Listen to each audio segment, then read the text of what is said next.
The beauty of the problematized situation is it reveals all of the common error patterns, the misconcepts, the gaps and the strengths. I use what I've learned from the problematized situation to plan the next day's strategy lesson. I call it just-in-time learning. I know what the kids need to know next. So in the strategy lesson, what I'm going to do is put something up there. I'm going to ask the students to work on it. You'll notice I do no telling. I don't stand at the front and do chalk and talk. So with the fractions, for instance, the fraction was put up there with 3 different answers. The students were asked to find out which was the correct answer, if any, and to be able to prove. They were also asked to work with shoulder partners. That meant I was expecting them not to work alone, but to work with a partner, to explain their thinking, to make sure their partner could understand what they were saying, and then doing that to clarify their own thinking. I want to tell you what happened to me the other day. I went to another school and the teacher had put some fractions up on the board and something went wrong. And I thought I'd share with you what I saw. So have a look up here. I'm going to play you a little animation I made of what happened the other day. Now, the teacher was a bit upset. She was so surprised at the range of answers that she got. 3/4 plus a half plus 1/8 equals 5/14. 3/4 plus a half plus 1/8 equals 1 3/8. 3/4 plus a half plus 1/8 equals 11/8. And she went, ah! Is there a right answer here? Anyway, I thought I'd ask you to work on this today. I'll leave this up there for you whilst you're thinking. So what I'd like you to do today is work with a shoulder partner. I don't want to see anybody working on their own, and I know there'll be a trio here. So with your shoulder partner, I want you to decide, is there a right answer there? But there's a rule when you're doing this one today.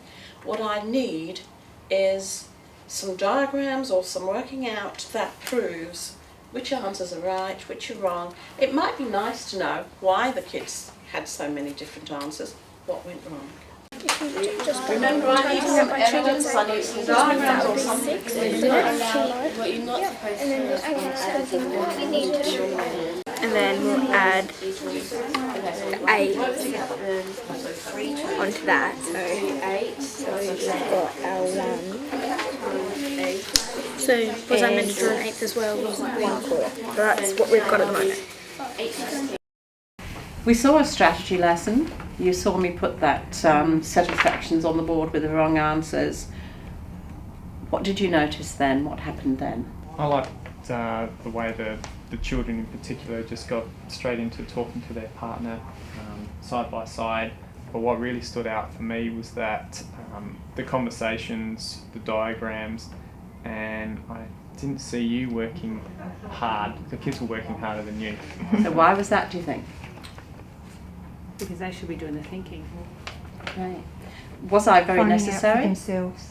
Yeah. Finding out. Was I superfluous? Well, no, not necessarily, because you actually then ask specific questions of students as you're going around, so it's not because you're actually targeting questions to them so that they get more meaning from what they're doing or greater understanding. So from that point of view, no, but you're actually being quite specific with the questions who you're asking it to.